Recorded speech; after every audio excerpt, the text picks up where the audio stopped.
A terrifying start to the year on the Northway. In early January, a tour bus on its way from Montreal to New York City rolled off the side of the Northway in Lake George. 22 people were on board. 1 person was killed. 11 were injured. The driver of that bus was eventually ticketed. Later that month, in Washington County, Kevin Monahan was found guilty of second-degree murder, reckless endangerment, and tampering with evidence in the driveway shooting trial. How does the jury find the defendant, Kevin Monahan, guilty or not guilty? Guilty. Monahan shot and killed Caitlin Gillis, who was in a car turning around in his driveway back in 2023. A few months later, Monahan was sentenced to 25 years to life in prison. Come February, 13 Investigates was able to help a family that fell victim to a check scam. Rebecca and William White nearly had their bank account drained by a person claiming to be a painter. Police said the scam was one of the most elaborate they have seen. Thanks to our story, the couple was able to recoup some of the money from their bank and through help of a GoFundMe. Tragedy at the border in March sent shock and sadness all the way to the Capital Region. A helicopter crash in Texas killed Casey Frankowski of Rensselaer and John Garcia III of Schenectady. A third Capital Region resident, Jacob Pratt, was injured and continues to recover. A baby was found in a pipe on the General Electric campus. Baby Halo later died at Ellis Hospital from exposure and hypothermia. The child's mother, Persia Nelson, was charged. Investigators say she dropped the child down the pipe. A trial could happen early in 2025. Last winter will be remembered for a lack of snow, but spring came in like a lion in the form of an ice storm. The ice and heavy, wet snow knocked out power to hundreds of thousands of Capital Region residents. Many went days before the lights came back on. It's definitely one of the top 5 or 6 storms that I've seen since I've been here for 18 years. The end of March brought star power to Albany in the form of the NCAA women's basketball tournament and superstar Caitlin Clark. 4 days of massive attendance at MVP Arena ended with Iowa and South Carolina advancing to the Final Four.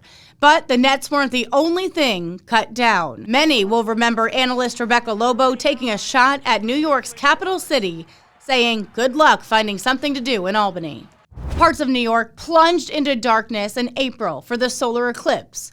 The incredible event created amazing images across the country, including from NewsChannel 13's cameras in Fort Drum and Lake Placid.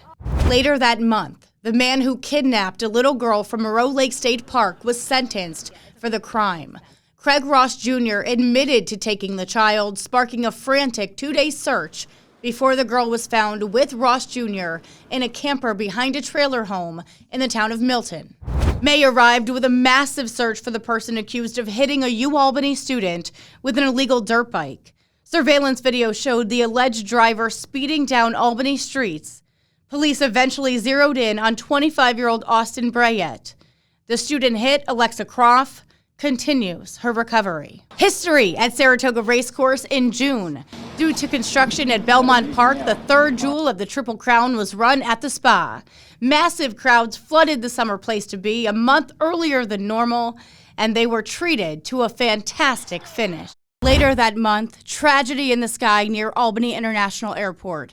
A small plane crashing not far from the runways, right in a neighborhood. The pilot, Natalie Gillis, was killed. Amazingly, no one else was injured. July will be best remembered for its weather. On July 16th, 5 tornadoes were reported in the National Weather Service Albany forecast area. That included Great Sacandaga Lake, where several properties were damaged. More tornadoes arrived later in the month in the Empire State, breaking a July record. Weather wasn't the only thing heating up in August. So was the race for the White House, and it brought Vice President Kamala Harris to Pittsfield for a fundraiser. The eventual Democratic nominee was the star of the event at the Colonial Theater. A sudden passing rocked the racing world later that month. John Hendrickson, philanthropist and horse racing enthusiast, passed away. He was honored at the track with a moment of silence. In memory of John Hendrickson. Hendrickson and his wife, Mary Lou Whitney, were Saratoga Springs fixtures and generous supporters of the Spa City community. Their backing of the backstretch workers in particular is legendary. As we turned the page to September, police cracked a cold case in Albany. 52-year-old Carrie Mazuka was charged with murder. We commend the soul of baby Moses. Baby Moses was the name given to an unknown baby found dead near the Moses statue in Albany's Washington Park on September 7th, 1997. In October, there was hope another cold case would be solved. Human remains were found near Troy's Burden Pond. Many speculated they could belong to Jaliek Rainwalker. The Washington County 12-year-old vanished in 2007. Police ultimately found the remains were those of Amanda King, who went missing from Glenville back in 2013. A death in a state prison in October still remains under investigation. Robert Fisher died at Elmira Correctional Facility. He had just started serving a sentence after being convicted of raping and killing 3-year-old Josephina Cunningham in July of 2023. The cause of Fisher's death still has not been released.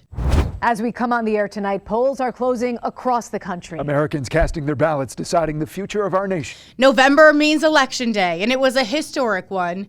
On the national stage, former President Trump captured a resounding victory, and Republicans will have control of both chambers of Congress. Here in the Capital Region, one of the nation's most high-profile congressional races went down to the wire. Democrat Josh Riley defeated incumbent Republican Mark Molinaro in New York 19, just weeks after the two squared off in a debate right here at our NewsChannel 13 studio in Menands. December brought with it more heartbreak. An 11 and 12-year-old died in Albany's Washington Park Lake. Police said the 12-year-old fell through the ice on the lake, and the 11-year-old tried to save him. Both were students at North Albany Middle School. And the year closed in dramatic fashion. A plane making an emergency landing on the New York State Thruway right in the middle of the day. The pilot of the aircraft was identified as a 19-year-old from South Carolina. No one was hurt.